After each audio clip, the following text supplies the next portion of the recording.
Nakakaiyak, nakakakilig. Nakakatawa, nakaka-inlove. Dear MOR.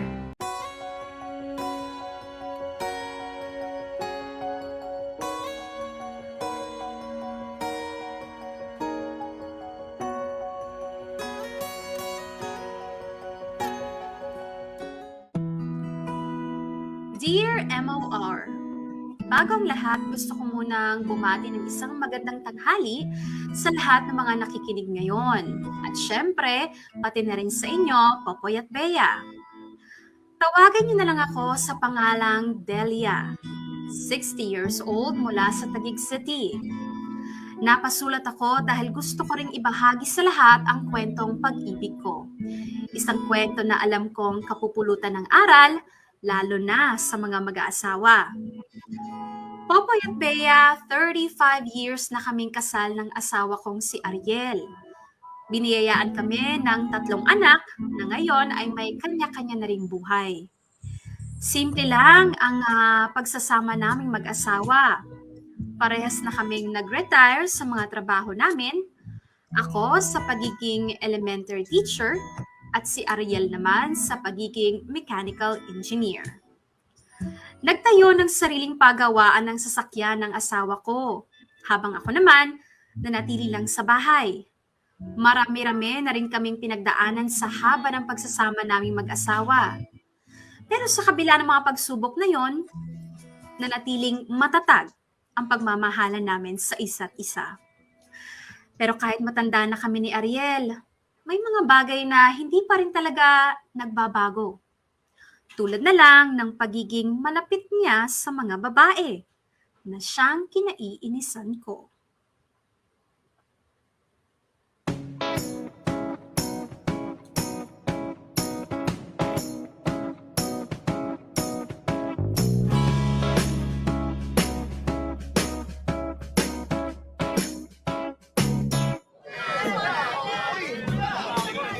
Mahal, anong gusto mong hapunan mamaya? Kahit ano, lulutuin ko para sa'yo.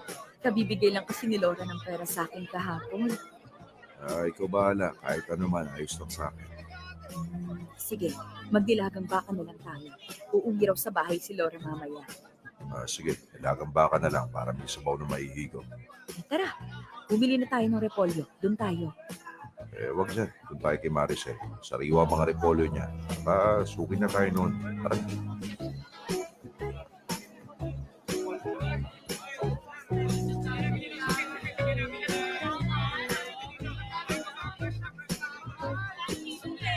Ano kayo? Sige na. Mura-mura lang ako. Sariwa pa. Tara na rito. Uy, Ariel. Anong meron at pinuntahan mo ko rito sa pwesto ko? Ano pa ba? Di bibili ng gulay. Yun ang mga paninda mo, di ba? Oo nga pala. Nawala sa isip ko ito kasi eh. Isang repolyo, tsaka patatas. Sige, sige. Buti naman at dito nyo naisipang bumili ng gulay. Ano bang hapunan nyo? Magluluto si Mrs. ng nilagang baka. Sa amin kasi uuwi mamaya yung panganay namin. Ako rin. Masarap din akong magnilagang baka. Sa susunod na punta mo rito, patitikman kita ng nilagang baka ko. Okay na ba? Pwede na bang magbayad? Ay, ito. Tapos, ito naman ang sukli mo. Salamat Maricel ha.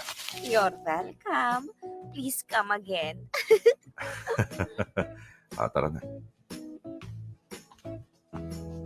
Ang tanda-tanda na, napakalandi pa.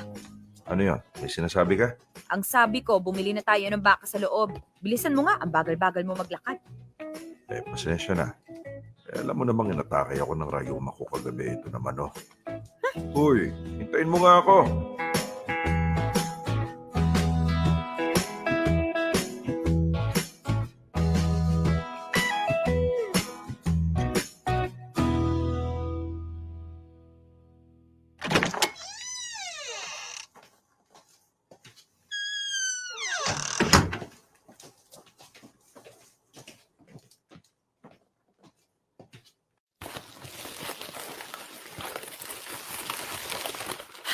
Ano bang problema mo at ganyan ang uso mo? Bakit? Ano meron sa nguso ko? Hindi ba kasing pula nung Maricel na yon na parang sinuntok? Ha? Ano pinagsasabi mo? Ang ibig kong sabihin, kanina ka pa nakanguso, konti na lang sasabitan ko na yan ng kawali. Ano ba kasing nangyari sa'yo? Tinatanong mo talaga kung ano nangyayari sa akin? Bakit? May problema ka na ba sa memorya kaya wala ka maalala? Ano? Wala talaga? Hindi mo maalala kung paano makipaglandian sa'yo ang Maricel na yon? Tapos ikaw, tuwang-tuwa ka pa. Ay nako, hindi ba pwedeng nagiging friendly lang ako doon sa tao? Friendly? Ewan ko sa'yo. Ang sabihin mo, gustong-gusto mo rin namang makita na halos maihi sa kilig yung matandang yun dahil sa'yo. Ay, hindi ganun yun. Masyado ka lang malisyosa, kaya kung ano-ano mga naiisip mo. Baka kasi nagseselos ka lang, kaya nagkakaganyan ka. Oy, Dalia, masyado na tayong matanda para sa selos-selos na yan. Hindi ako nagseselos. Ang gusto ko lang, ipaliwanag sa'yo na huwag kang masyadong friendly. Ang tanda-tanda mo na, chick boy ka pa rin. Ay, ma, pa, ano na naman po yan? Buti naman at nandito ka na, Laura. Kausapin mo nga yung nanay mo. Napapraning na naman ng wala sa oras eh. Hindi ako napapraning. Maliligo muna ako. Ano na naman po ang nangyari sa inyo? Yang tatay mo kasi, nakakainis. Ma, para namang hindi mo pa kilala si Papa. Alam naman po natin na noon pa lang, lapitin na po siya ng mga babae. Pero kahit ganon, ni isang beses, hindi niya naisipang mambabae. Alam ko naman yon. Sadyang, Nagseselos ka man, no? Hayaan mo na lang si Papa. Hindi ka po niya matitiis na makitang nagkakaganyan ka. nako, imposibleng mangyari. Ay, nako, wag na nga natin pag-usapan yun. Tulungan mo na lang ako sa pagluluto. Sige po.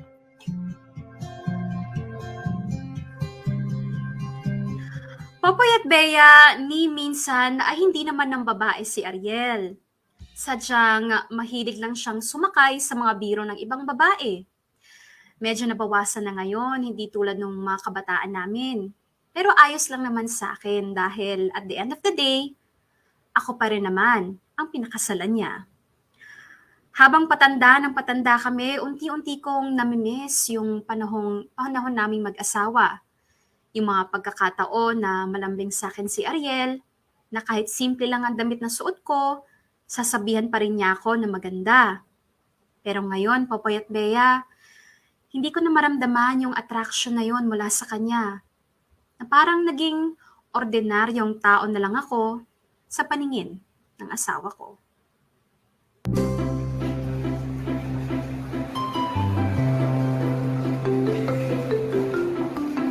Eto, ma. Bagay sa itong shade na to. I-try po natin. Hindi ba masyadong makulay ang lipstick na yan, anak? Baka naman magbuka kong ano. Hindi yan. Saka susubukan lang po natin eh. Ayan. Teka, may konting lagpas. Ayan. Oh, magganito ka, ma. Bagay na bagay sa'yo. Tingnan mo po sa salamin. Patingin nga ako. Ang ganda nga. O, di ba? Sabi ko sa'yo, mama eh. Ito talaga yung shade na bagay sa'yo. Bagay din po yan sa binili nating dress. Ikaw talaga. Saan ko naman to gagamitin? Kapag magde-date po kayo ni Papa, Jesus, para namang dinedate pa ako ng papa mo. Ultimo nga, pagsama lang sa akin sa palengke, nagre-reklamo pa. Hindi na nga ako binibigyan ng kahit isang pirasong bulaklak. ma, di ba nga po, hindi naman talaga showy si Papa sa nararamdaman niya kahit nung kabataan niyo pa. Ang sabihin mo, habang tumatanda siya, nawawala na siya ng interes sa akin. Hindi na ako maganda sa kanya. Kaya nga po mamaya, pag uwi ninyo, magpaganda ka. Magsuot ka ng lipstick, pati na rin yung dress na binili natin. At pupunta tayo ngayon sa salon. Ano naman gagawin natin doon? Manicure, pedicure, foot spa, saka hair color. Hair color? Ako? Opo, tatabunan natin yung mga puting buhok mo para aging like a fine wine ang datingan mo. O, di ba? Tara na, ma. Mag-hashtag balik alindog na tayo.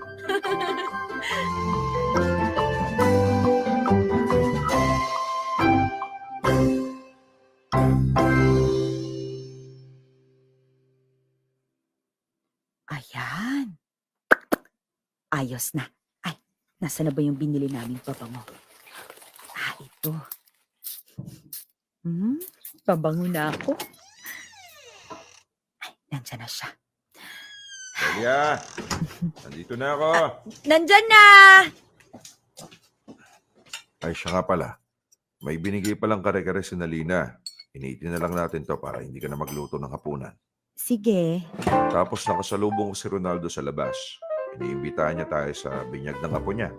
Abay, nanganak na pala yung bunsong anak nila. Si Rita, yung nag-nurse sa Dubai. Nagpakasal na pala yung sa ibang bansa. Umuwi lang para... Oh, ba't ganyan ang itsura mo? Maganda ba ako, mahal? Nagustuhan mo ba? Sinamahan ako ni Laura na bumili ng lipstick at bagong damit. Maganda? At ano namang pumasok sa isip mo na maganyan ka? Bakit? Hindi ba maganda? Ang sagwa kayang tignan. Alisin mo nga yan. Lalo na yung lipstick mo, sobrang pula. Sobrang pula ba? Sabi naman ni Laura, hindi... Tapos nagpakulay ka pa ng buhok. Para ano? Para takpan yung puting buhok mo. Huh. Kahit anong gawin nating dalawa na magpabata, wala na. Talagang matanda na tayo. Kaya tigil-tigilan mo na yung ginagawa mo. Magbihis ka na nga sa kwarto. Ito naman, hindi mo man lang in-appreciate yung pag-aayos ko. Ginagawa ko nga to para sa'yo eh. Hindi mo man lang ako sinabihan na maganda ako, kahit plastic lang. Eh, hindi naman talaga eh. Ang sagwan tignan. Ang tanda-tanda mo na. Yung lipstick mo, putok na putok. Alisin mo na nga. Oo na.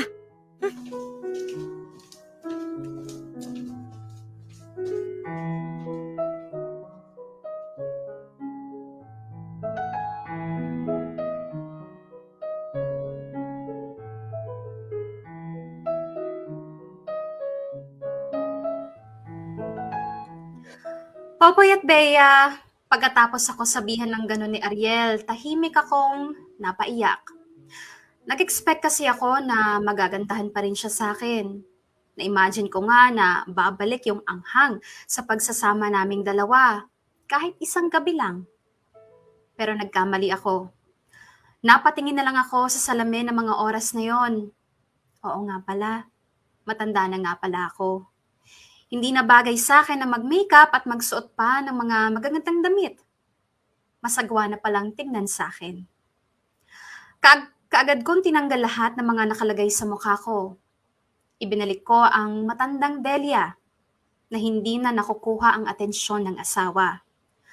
Sumang-ayon na lang ako sa sinabi ni Ariel na matanda na ako para magpaganda pa.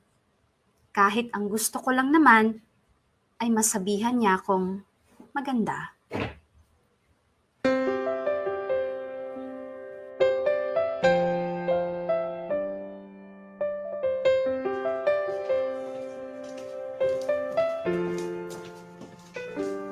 Juice po, ma.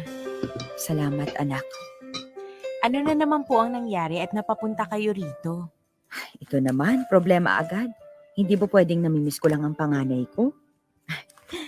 Oo nga pala, sa'yo na lang to. Ang alin po? Tong lipstick na binili natin. Po? Bakit? Binili nga po natin yan para sa inyo. Hindi nagustuhan ng papa mo eh. Pati nga tong pagkukulay ko ng buhok, pinuna niya. Kaya sige na, sa'yo na lang. Sayang naman kung hindi magagamit. Ma, pagpasensyahan nyo na lang po si Papa. Hindi lang po siguro sanay na makita kayong ganun. O di kaya baka pagod lang siya. Hindi. Malaki na talaga ang pinagbago ng papa mo. Ganon nga siguro kapag tumatanda na. Nawawala na yung kilig. Nawawala na yung atraksyon. Hindi ka na maganda o gwapo sa paningin ng asawa mo. Kasi matanda na kayo para maramdaman pa yung naramdaman nyo nung bata-bata pa kayo. Ma, Okay lang ako, anak. Okay lang kami ng papa mo. May sarili ka ng pamilya, kaya hindi mo na kami dapat iniisip pa. huwag kang mag-alala, ma. Kakausapin ko po si Papa. Hindi po pwede yung ganyan. Kayong dalawa na nga lang nasa bahay tapos nagkakaganyan pa po kayo. Ayos lang, anak. Hayaan mo na ako sa mga sinabi ko. Tumatanda na ako, kaya ganito na ako. Mabilis magdamdam, pero ayos lang kaming dalawa. Ma, hindi po porket wala na ako sa poder nyo ni Papa, hindi nyo na po ako pwedeng malapitan kapag may problema kayong dalawa. Ayaw ko lang na isama mo pa kami sa mga iniisip mo. Kumusta na ba kayo ng asawa mo? Madalas ba siyang tumatawag sa'yo, ha? Oo naman po. Bago siya pumasok sa trabaho kapag lunchtime niya, saka bago siya matulog. Mabuti naman kung ganon. Hindi madali ang sitwasyon yung dalawa. Nasa ibang bansa yung asawa mo. Kaya dapat lang na parati kayong magkausap. Parang kami dati ng papa mo. Mahirap nga lang kasi syempre hindi pa naman uso yung mga cellphone na yan. Regular kami nagsusulatan noon at nagtatawagan sa telepono. Ay, sana hindi na lang kami tumanda. Bakit po? Para hindi nagbago ng ganyan ang papa mo. Hindi naman siya ganyan eh. Pero dahil sa tumatanda na nga kami, baka pati yung nararamdaman niya sa akin tumanda na rin. Pawala na. Ma, huwag niyo na pong sabihin yan. Mahal ka ni Papa. Maniwala po kayo sa akin. Kaming mga anak niyo ang patunay kung gaano kanya kamahal.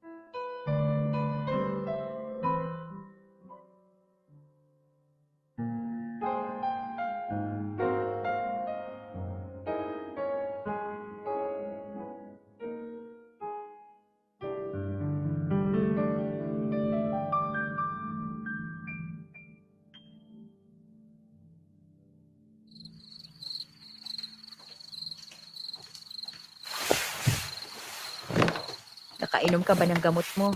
Baka nakalimutan mo na naman ha? Patulog na tayo. Ba't mo naman sinabi kay Laura na wala na akong pakialam sa'yo? Anong sinasabi mo? Tinawagan niya ako kanina. Pumunta ka raw sa kanya at naglabas ng hinaing. Na kesyo na hindi na raw kita na-appreciate, na hindi na kita pinapansin. Hindi na nagiging malambing sa'yo. Ano bang kadramahan yung Delia, ha? Bakit? Totoo naman, di ba? Wala ka ng ibang inaatupag kundi ang maliit na negosyo mo at mga kaibigan mo. Hindi mo na nga ako dinidate, kahit man lang sa karinderya. Anong date? Ano ba tayo, mga bata pa rin? Bakit ba ganyan parati ang dahilan mo? Bakit? Porket ba matanda na tayo, hindi na natin pwedeng gawin yung mga ginagawa natin o kabataan natin? Alam mo, ikaw napakadrama mo talaga kahit kailan. Ginagawa mong malaking issue yung hindi naman talaga dapat bigyan ng issue. Tapos nagsusumbong ka pa kay Laura. Pinag-aalalan pa yung mga bata sa atin eh. Wala naman tayong problema. Kasi nga, Ay nako Delia, tumigil ka na. Sa susunod na may problema ka sa akin, pwede bang tayong dalawa lang yung nakakaalam? May sarili ng pamilya yung mga anak natin. Hindi na nila tayo dapat pinoproblema. Kaya please lang, tumigil-tigil ka na sa kadramahan mo. Ay, halika na nga, matulog na tayo.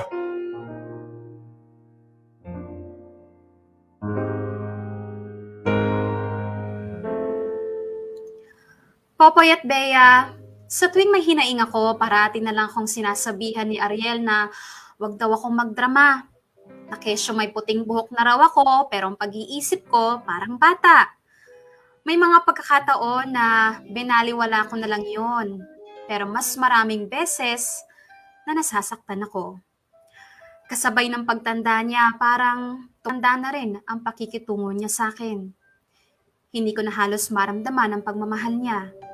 At mas lalong napapaisip ako na kung sa mga edad namin, posible pa bang magtapos ang kwento naming dalawa?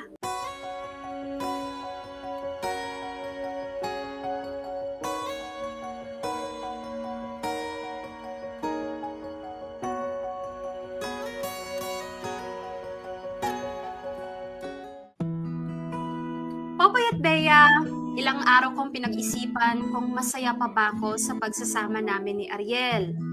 Tinatansya ko kung nagsasama na lang kami dahil sa tagal ng relasyon o mahal pa ba niya ako. Dahil kung ako ang tatanungin, siya pa rin ang lalaking gusto kong mahalin hanggang sa pinakahuling tibok ng puso ko. Siya pa rin ang lalaking nagpapakilig at nagpapasaya sa bawat araw ng buhay ko. Pero dahil sa mga nakikita kong pagbabago sa kanya, napapaisip ako, ako pa rin kaya ang babaeng minahal at pinakasalan niya noon? O baka naman nananatili lang siya dahil yun ang tamang gawin?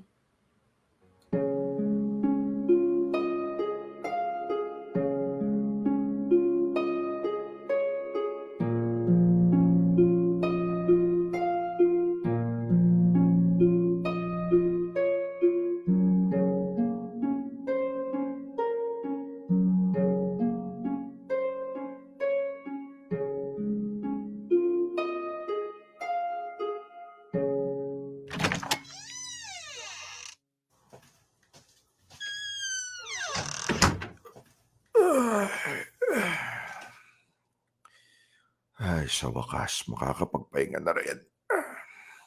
Dami nagpalinis ngayon na sasakyan.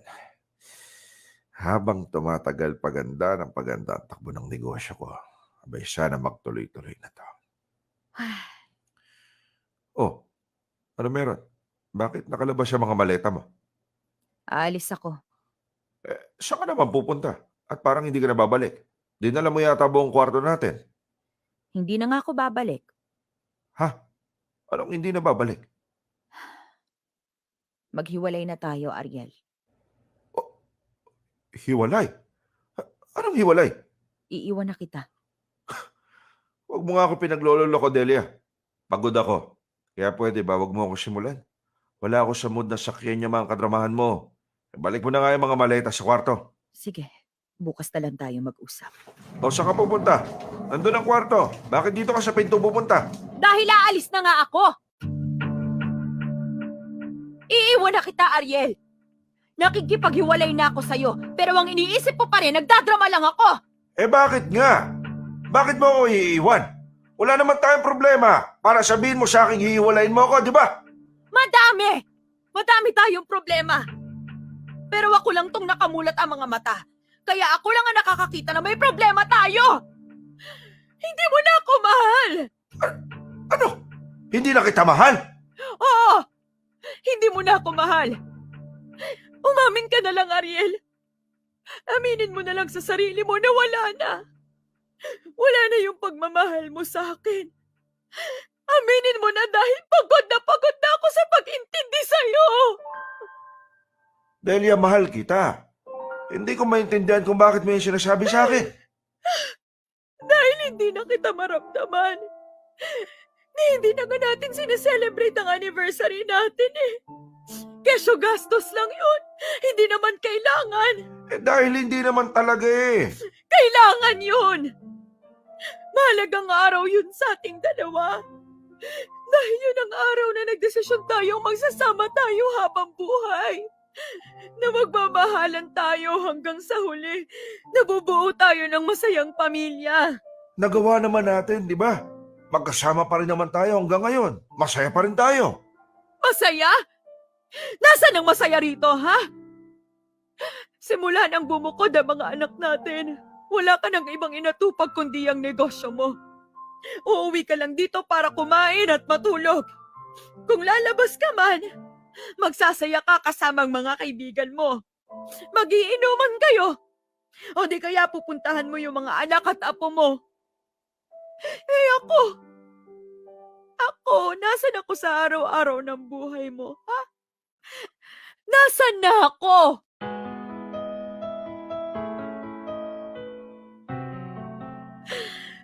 Pero ako, parati lang akong nandito.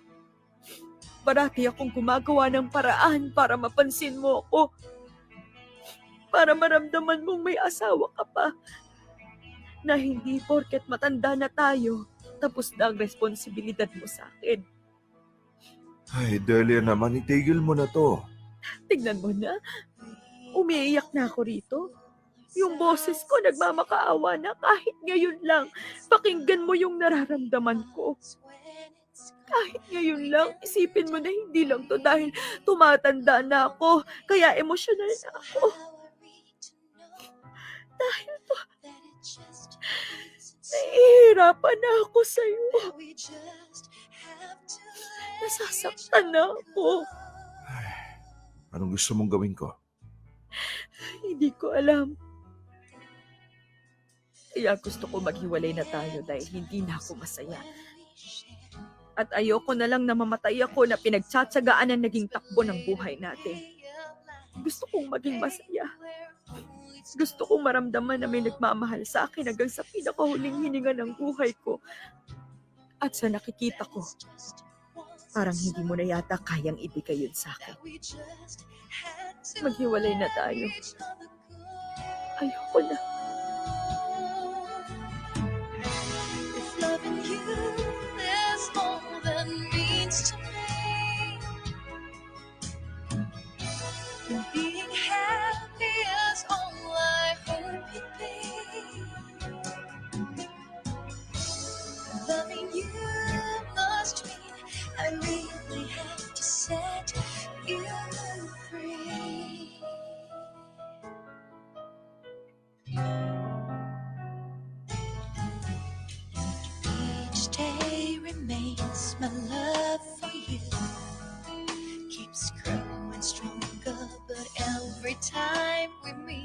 makes leaving you so much harder.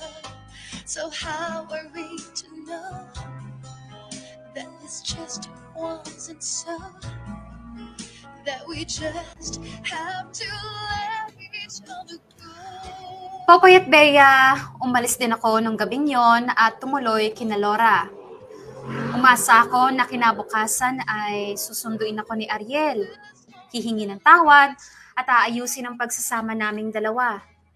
Nasasabihin niyang naintindihan niya ang nararamdaman ko. Pero lumipas ang 3 araw, parang nakikipagtigasan pa siya sa akin. Na mga panahon na yon, naisip ko, baka nga talaga hindi na ako importante kay Ariel. Na baka hindi na niya ako mahal. Na baka gusto niya ring tapusin ang pagsasama namin, pero hindi lang niya alam kung paano. Hinihintay lang niya na ako ang maunang magdesisyon para pag ako ang unang nagsabi, hindi na lang niya ako pipigilan. Dahil yun naman talaga ang gusto niya.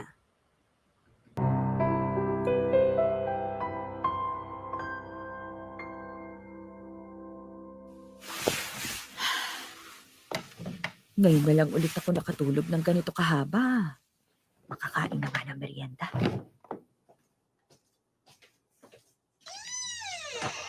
Baka tulog pa po si Mama. Magmeryenda po muna kayo. Ito, oh. Kausapin mo naman ng mama mo, anak. Ay, pa, hayaan nyo na lang po muna si Mama. Makakausap mo rin yun. Oh, Ma, gising na po pala kayo. Nandito si Papa. Anong ginagawa mo rito? Delia, halika na. Umuwi na tayo. Ayoko. Hindi ako uuwi. Ano ba naman, oh?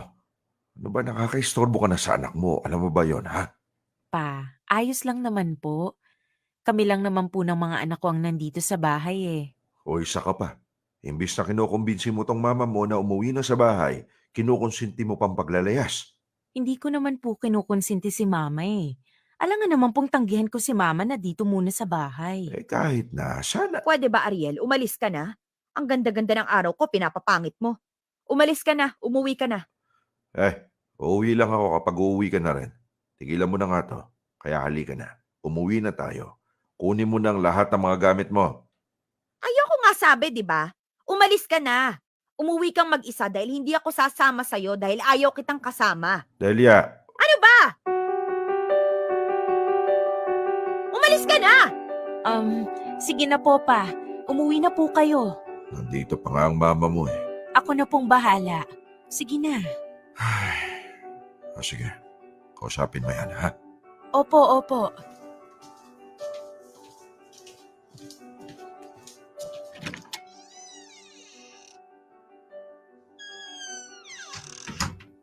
Ma? Hindi ako uuwi. Kahit ano pang sabihin mo. Hindi magbabago ang isip ko. Ay, Ma, tama na po. Pinuntahan ka na ni Papa rito. Ibig sabihin, gusto niya makipag-ayos sa'yo. Yun ba ang nakikipag-ayos? Inuutusan ako umuwi? Ayoko na, Laura. Hindi ko na kayo kailangan isipin ng mga kapatid mo para makipaghiwalay sa tatay niyo dahil malalaki na kayo. Sariling kaligayahan ko lang ang iniisip ko. Naiintindihan ko po kayo. Ganyan din naman ako minsan kay Nath. Pero Ma, kayo na po yung nagsabi, di ba? Hindi solusyon ang makikipaghiwalay lalo na kapag mag-asawa na. Oo, alam kong sinabi ko yun sa'yo. Pero sana maalala mo rin ang sinabi ko sa'yo na dapat alam mo yung mga bagay na karapat dapat sa'yo. Tulad ng pagmamahal, ng appreciation, mga bagay na hindi na sa'kin binibigay ng papa mo. Baka naman po kasi nagsisisi na si Papa. Nagsisisi? Bakit narinig mo ba siyang humingi ng tawad sa akin? Wala, di ba? Kaya paano mo nasabing nagsisisi na siya? Ilang taon kong minahal ang papa mo. Oras na para sarili ko naman ang mahalin ko. Ang tagal kong nagtiis sa ganon, anak. Matanda na nga ako, pero may karapatan pa rin akong maging masaya.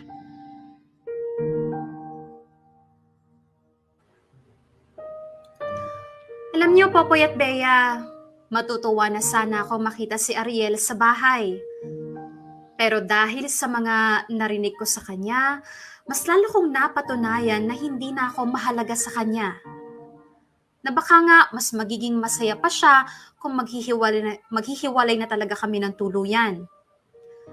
Sa edad kong to, hindi ko inakala na masasaktan pa pala ako ng ganito. Na magkakaroon pa pala kami ng ganitong problema ni Ariel. Akala ko kasi noon, panghabang buhay na yung saya. Na sa tagal ng pinagsamahan namin, kaming dalawa na talaga ang nakatadhana sa isa't isa. Pero parang nagkamali yata ako.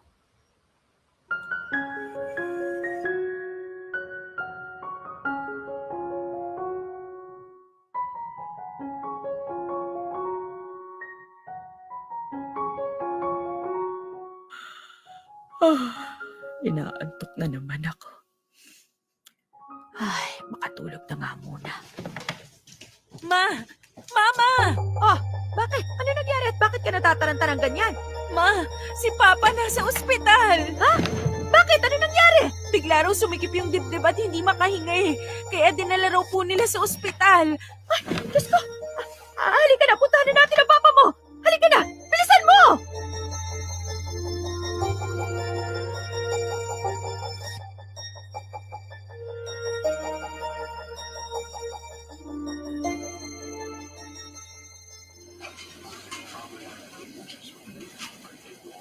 Ma, uuwi po muna ako ha. May pasok pa po kasi yung mga bata bukas. Pero pagkahatid ko po sa kanila sa school, didiretso po ako agad dito para may kapalitan kayo sa pagbabantay kay Papa. Ay, naku anak, wag na. Aasikasuhin mo pa yung mga bata. Masyado ka nang pagod. Tinawagan mo na ba mga kapatid mo? Opo. Si Stephen po, pagka-out niya sa trabaho, didiretso na po siya rito sa ospital. Tapos si Mariel po, sinabihan ko na rin na dumaan po sa bahay para makadala ng mga damit niyo. Sige, salamat anak ha. Wala po yun, Ma. Sige po, mauna na po ako. Hintayin niyo na lang po sila. Tawagan niyo po ako, ha? Sige.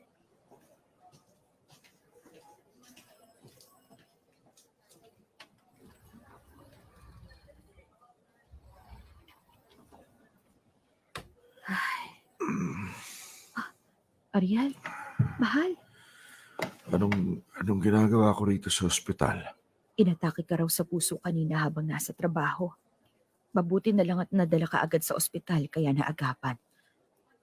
Ay, pinag-alala mo ko ng sobra. 'Di ba ang parati kong bilin sa'yo? Alagaan mo ang sarili mo. Inumin mo mga gamot mo, huwag ka masyadong magpapagod. Ang sabi sa akin ng mga tauhan mo, halos ikaw na raw ang gumagawa ng lahat doon. Pinapauwi ka nila, ayaw mo. Kahit araw ng pahinga mo, pumupunta ka pa rin.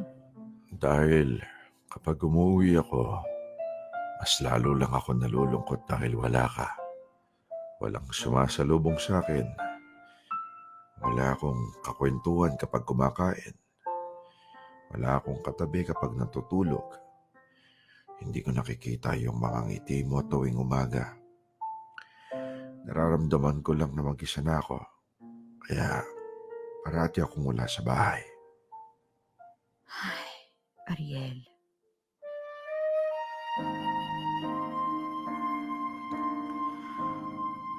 Akala mo, wala lang sa akin yung pag-alis mo, no?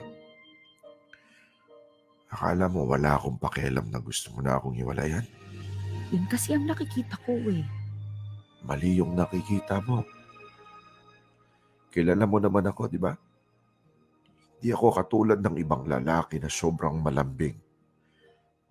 Pero kahit ganun, Delia, mahal na mahal kita. Pero bakit parang hindi ko na maramdaman? Yun siguro ang mali ko. Masyado akong nakampante na kahit anong mangyari, hindi mo ako iiwan. Na parati ka lang nandyan. Hindi ko na malaya na kahit ganito pa yung edad natin, dapat pinaparamdam ko pa rin sa'yo na ikaw ang pinakamagandang babaeng nakita ko. Na kahit may pagkain na binibigay sa akin ng mga tauhan ko, hindi ko inuubos. Kasi alam ko, may niluto kang pagkain para sa akin At yun yung kakainin ko na natutulala ako kapag nakikita kitang nakaayos. Ang ganda-ganda mo pa rin. Lalo na yung pabango mo. Gustong gusto ko yun. Bakit ayaw mo ko nag-aayos parati? Siguro kasi nagsiselos pa rin ako kapag may tumitingin sa yung iba. Kahit kasi matanda na tayo, ganda mo pa rin. Bata mo pa rin tingnan. Tapos ako ganito. Baka mamaya ipagpalit mo pa ako sa iba eh. Sira, paano mangyayari yun? Wala nang maliligaw sa akin, no? Mahal, pasensya ka na ha. Kung naramdaman mong hindi na kita mahal, ha? Kung iniisip mo na wala akong pakialam sa'yo, hindi yung totoo. At mas lalo kung napatunayan na hindi ko kaya na mawala ka sa akin nung umalis ka sa bahay. Kaya, isa lang umuwi ka na. Miss na kita eh. Ang lungkot kapag wala ka. Kulang ako kapag hindi kita kasama. Kaya sige na, patawarin mo na ako, ha? Uwi ka na. Sige, pagkalabas mo, sabay tayong uuwi sa bahay natin. Mahal na mahal kita. Mahal na mahal din kita.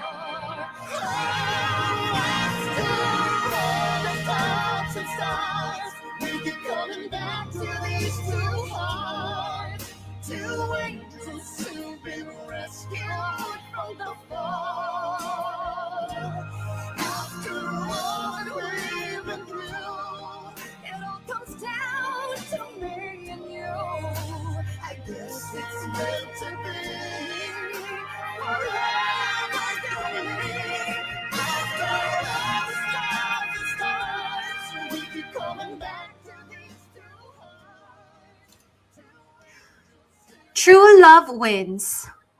Popoy at Bea, nagpapasalamat ako sa Panginoon dahil hindi niya hinayaan na matapos ang pagsasama namin ni Ariel. Na isa lang itong pagsubok na nagpapaalala sa amin kung bakit pinili namin ang isa't isa. Kung bakit sa tinagal ng pagsasama namin, nandito pa rin kami, magkasama. Pagkatapos lumabas ni Ariel sa ospital, nakita ko ang mga effort na ginawa niya para makabawi sa akin. At syempre, ganun din ang ginawa ko. Mas lalo naming pinaramdam ang pagmamahalan namin, na kahit parehas na kaming puti na ang buhok, hindi pa huli ang lahat para maibalik ang dating tamis ng pagsasama namin. Popoy at Bea, dito na nagtatapos ang kwento kong ito. Maraming salamat sa pagbibigay ng oras para mabasa ang sulat ko. Sana ay patuloy pa rin kayong pagpalain ng Panginoon. Lubos na nagmamahal, Delia. Dear M.O.R. Ang mga kwento ng puso mo. Dear M.O.R. Puting buhok.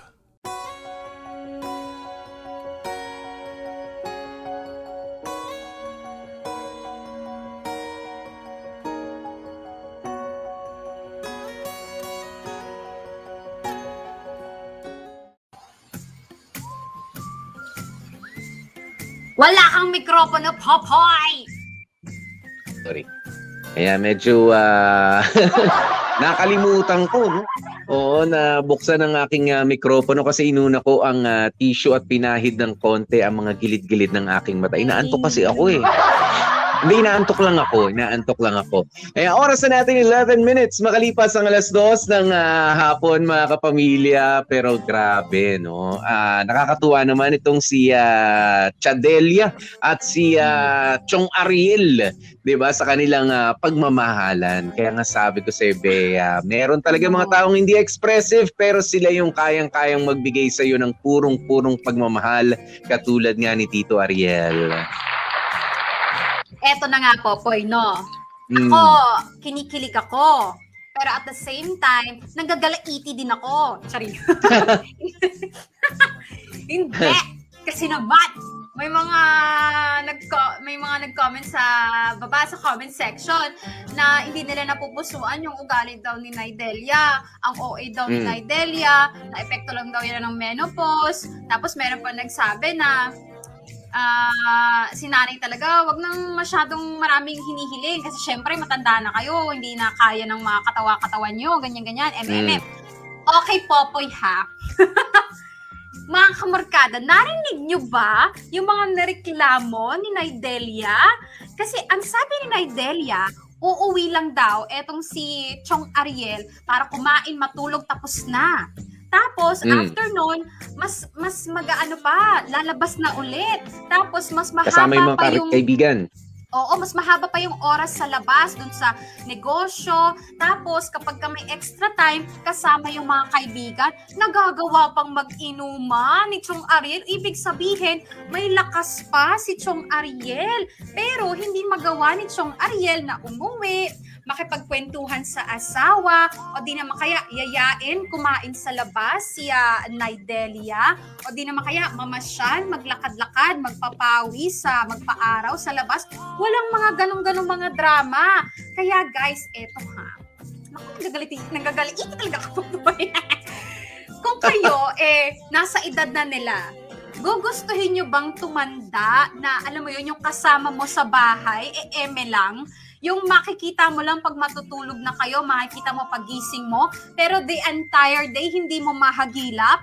Ako, ewan ko sa'yo, pero ako ayoko ng ganun. Gusto ko pag tumanda ako, yung kasama ko sa bahay, nagagawa pa naming magtawanan, magkilitian, nagagawa pa naming magkwentuhan, mamasyal. Kasi kung mamamatay na din naman ako ng matanda na, di ba? Gusto kong mamamatay na kinikilig. Gusto kong mamatay na may ngiti sa aking mga labi, di ba? Namatay sa kilig.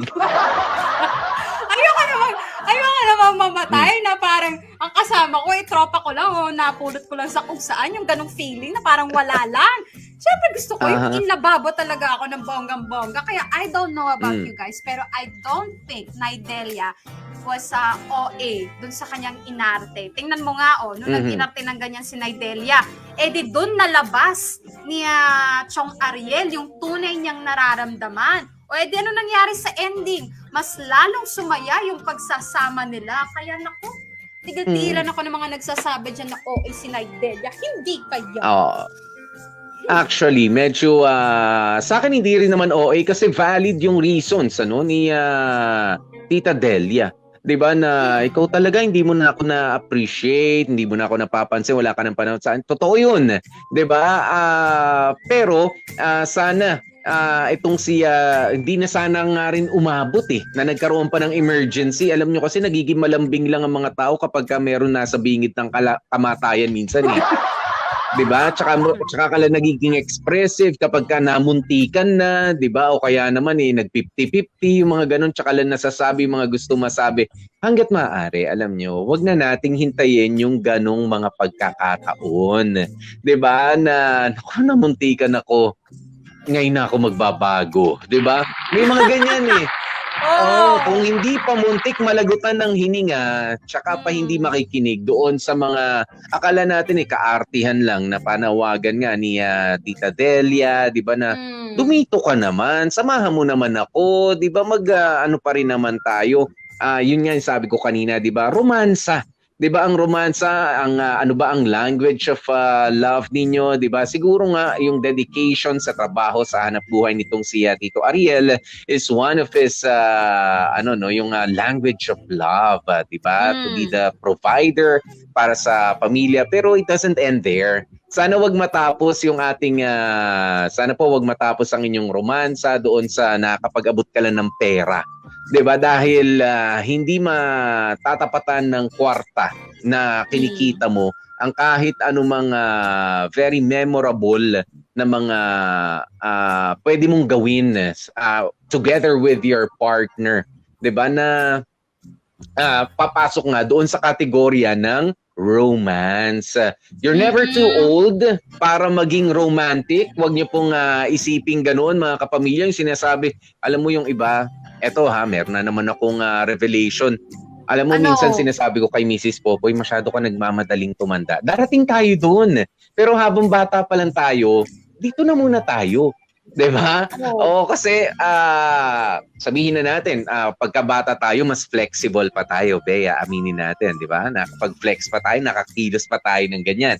Sabi ko, ngayon na meron na tayong karapatan, meron tayong freedom na magawa yung mga ganitong bagay, gawin natin. Pagtanda natin, mahirap ng pumuesto dito sa medyo masikip na lugar na to. Pagtanda natin, baka hindi na rin tayo makapuesto. I mean, makapaglambingan sa mga lugar, di ba? It'll be harder to go places, di ba? Kaya sabi ko, wag magmadaling tumanda. Lahat tayo doon ang papunta. Doon tayo papunta.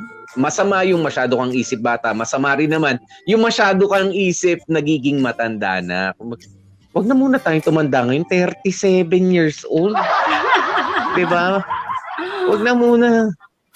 At saka, Poy, sa nakikita ko kasi, itong si Naidelia, hindi naman niya nire-request kay Chong Ariel na fireworks, engranding candlelit dinner. Hindi naman mga ganon, di ba? Hindi naman extra effort na bonggang-bongga yung gusto ni Naidelia. Actually, ang hinihiling ng ni Naidelia, time, words, power of words, kind words, alam mo yun, loving words, and gestures. Yung, ano ba naman yung konting yakap, konting akbay, hawak sa kamay, mga ganun lang naman. Ganun ba kahirap? Hindi naman, diba? Naniniwala kasi ako, Popoy, na ang effort ng isang tao, reflection nila yan kung anong tingin nila sa'yo. Kung hindi sila masyado nag-e-effort, ibig sabihin nun, hindi sila masyadong interesado sa'yo or hindi ka ganun ka, alam mo yun, hindi ka ganun ka-importante sa kanila. Pero kapag ka nag-exert ng effort yung isang tao, at alam mo yun, nakita mo talaga na pinaghirapan, na parang medyo extra for them, hindi nila usual ang ginagawa, pero ginawa nila, it only means to show na parang you're really someone special for them. Kaya, alam mo yun, huwag niyong mamaliitin yung mga effort na ganyan. Kapag sinabi sa'yo na, gusto ko lang naman yung effort mo, extra effort. Huwag niyong agad isipin na, ano ba yan? Ang laki naman ng hinihiling mo sa akin. Hindi naman po ganun. Okay? Hindi mo kailangan higitan yung effort na pinapakita ng partner mo. Kahit man lang tapatan, kahit man lang replyan, parang ganun lang ba? Di ba? Yeah. Ayun, sabi nga ni Renny Boy Quejadas dito sa kwento natin, ayokong umiyak, nasa tindahan pa naman ako nagbabantay. Sige lang, umiyak ka lang dyan sa tindahan. Talaga nakakaiyak yung kwento, di ba? I mean, yung tears na may kasama kang tumanda. Di ba? Nakakaiyak yan. Tears of joy na rin na may makasamang tumanda. Kasi itong si Renny Boy, alam mo, Bea, bata pa, wala nang kasama. Patanda rin naman yan. Di ba? Baka wala rin kasama. Kaya nakakaiyak naman talaga yung kwento for him. May iyak. Hindi, biro lang, May Renny iyak sa Boy. inggit. Maiyak ka sa inggit, Renny Boy. May nag-comment dito. Sabi ni Mar, ang bataling dalika, lugi si tatay, hindi nakapagpaliwanag kasi hindi siya yung sumulat ng kwento. Maganda sana kung dalawa silang nagkwento ng love story nila. Ay, totoo naman. There's a two sides to every story, di ba? Sorry kayo, si Naidelia ang bida. Yeah. Pero, oo naman. Tsaka kita nyo naman sa personality nilang mag-asawa, di ba? Si Nanay Delia yung mas expressive, di ba? At si Tito Ariel, siya talaga yung siya talaga yung sabihin na nating silent type. Siya yung doer. Hindi siya yung talker, 'di ba, sa sa kanilang mag-asawa. Pero does it mean na hindi sila compatible? Hindi, napatunayan na nila. 'Di ba? Hindi manhinikip ang dibdib sa pangungulila ni Tito Ariel sa pagkawala ni Tita Delia, 'di ba? Nang ganun-ganun lang, 'di ba? Hindi, talagang mahal niya rin. Hindi niya lang alam kasi may mga tumatanda talaga, Bea, no. Kaya nga it's never too late to learn, 'di ba? You're never too old to learn new things about your partner. Sino ba naman mag-iisip? Ang laki na. Meron ng mga apo. Itong sina Tita Delia at Tito Ariel, 'di ba? Ngayon pa naghamon ng hiwalayan tong si Tita Delia dahil yung atensyon na ina-expect niya sa kanilang pagtanda hindi na naibibigay nitong si Tito Ariel, 'di ba? Which is a valid reason also. Di ba? Hindi mo naman na yata ako kailangan. Sige na, dito na lang ako sa mga apo ko. Di ba? Okay lang magtampo. Alam nyo, sa mga nagsasabi, OA naman, tampo-tampo naman. Ito lang masasabi ko sa inyo. Paki-focus nga po ako. Paki-focus Ay, okay. ako. Mga 2 segundo lang, ha? Ito lang masasabi ko sa mga nagsasabi ng ganyan kay Tita Delia. Siguraduhin nyo na sa pagtanda ninyo, hindi kayo maging katulad ni Tita Delia. Ha? Na matampuhin, sensitibo, hindi mo na ako nilalambing, chef, yung mga ganyan. Siguraduhin nyo lang. Ay, oo. Sige. Siguraduhin nyo na hindi kayo maghahanap ng atensyon, ha? Siguraduhin nyo na okay lang sa inyo mag-isa kayo buong araw, ha? Correct. Ito, sabi ni Gian Rich Miller, nakalimutan lang nilang mag-asawa mga traits nila. Nakalimutan ni tatay na kailangan ni nanay ng atensyon at nakalimutan din ni nanay na hindi showy si tatay, na wala lang yung open communication. Kaya humanton sa ganong sitwasyon. Oo, alam mo, yun talaga, Popoy, communication. Yun talagang hindi pwedeng mawala o maputol sa isang relasyon. Okay lang mag-away, basta may communication. Basta nag-uusap, Correct. basta nagkakaintindihan.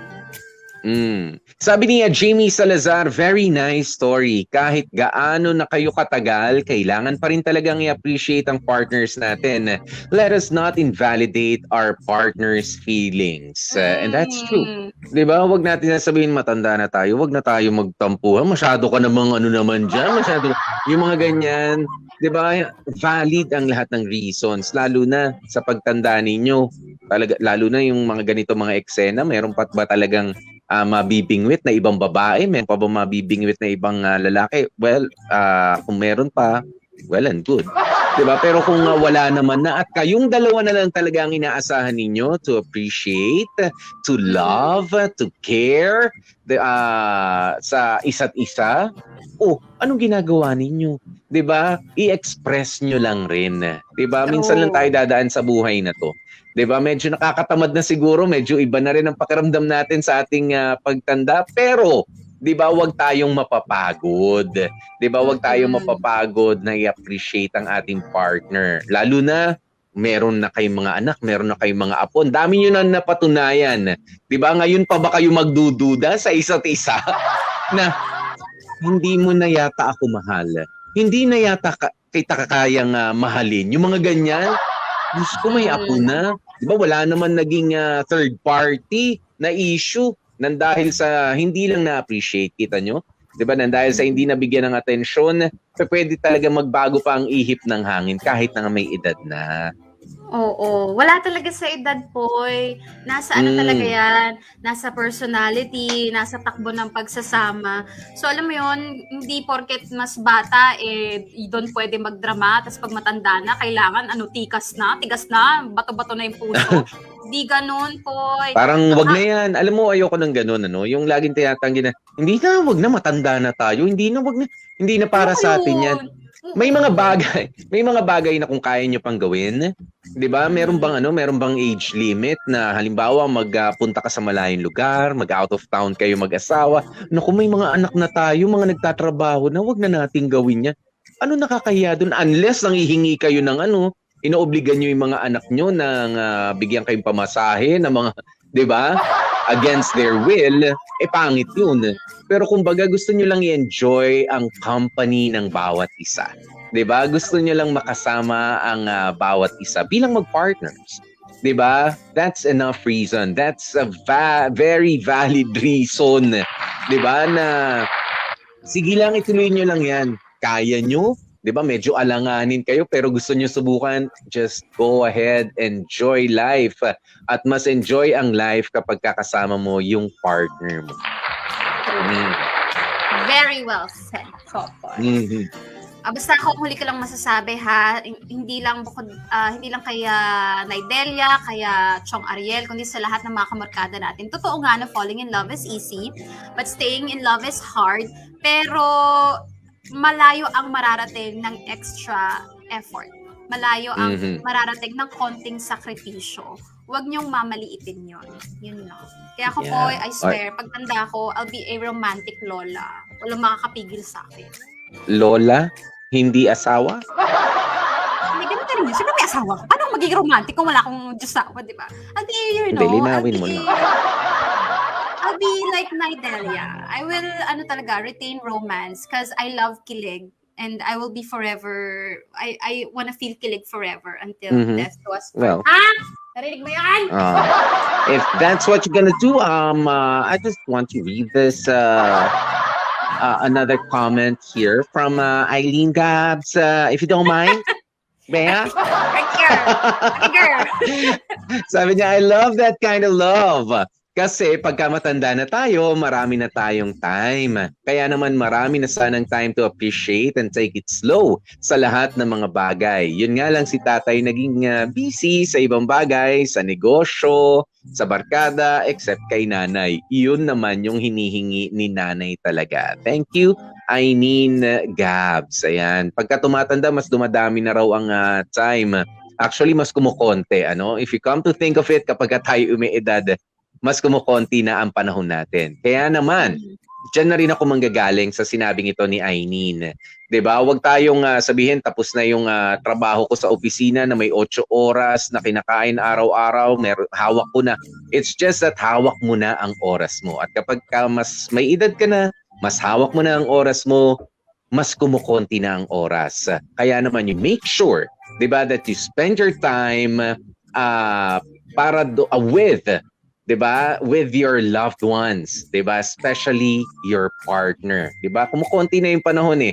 Hindi natin alam, 'di ba? O katulad niyan, si Tito Ariel, hindi pa niya ma-express yung sarili niya kung hindi pa medyo napunta sa balag ng alanganin yung kanyang buhay, 'di ba? Kaya naman we see to it kung hawak mo na ang oras mo, you spend it with the ones you really love. Diba? Your family, your partner, if you have your kids, if you have diba, your grandchildren, ganoon, diba? With someone special, you spend it with someone special, diba? Wala hong masasayang na oras kapag yung panahon mo ay ginugol mo kasama yung mga taong mahal sa'yo. Yun. Yeah. Mm-mm. Wala na akong masasabi po eh. Nasabi ko na lahat ng gusto ko sabihin. Yeah. Kaya naman mga kapamilya, maraming salamat po sa lahat na nag-share sa ating nag-komento sa ating comment section. 'Di ba? Ano pa bang gagawin diyan kundi mag-comment, comment section nga eh. Ayan, at syempre sa lahat ng mga sa lahat ng mga manonood din mamaya, thanks in advance at makikinig sa Spotify, sa YouTube, sa Facebook natin, sa mga nabitin pa sa kwento. Thank you so very much. At syempre sa ating mga dramatista. Pero bago yan, ayun, hindi pala. Sige, mamaya na yung patikim namin para sa Dear MOR Thursday story natin. Ito na muna mga dramatista natin. Maraming salamat sa mga dramatisang nakasama natin today. Ang gumanap na Delia, si Kenneth Ancero, si Chong Ariel, si Jag Kamat, si Laura, si Jamie Rubio. Ang gumanap na Maricel naman, flirting Maricel, si Cindy Bacena. Ang nagsulat ng kwento, of course, Arlene Limsiaco. And of course, ang nag-edit, si Joko Loco. Thank you so much. Iyon. At syempre mga kapamilya, ito na nga yung sinasabi naming patikim sa ating pagsasalu-saluhan bukas, Dear MOR Webest. Ngayong Webes sa Dear MOR. Wala kang karapatang sumbatan ako. Kung sawang-sawa ka na sa akin, edi sige, maghiwalay na tayo. Akala mo ba natatakot ako? Nagkakamali ka. Kasi kaya kong mabuhay kahit wala ka. Hayop ka! Hashtag Dear MOR Praning. Mukhang intense ang lambingan bukas sa ating kwento. Mukhang may hayop pang very magaganap bukas. Oo. Kaya huwag kayong huwag kayong makikipag-relasyon sa mga hayop.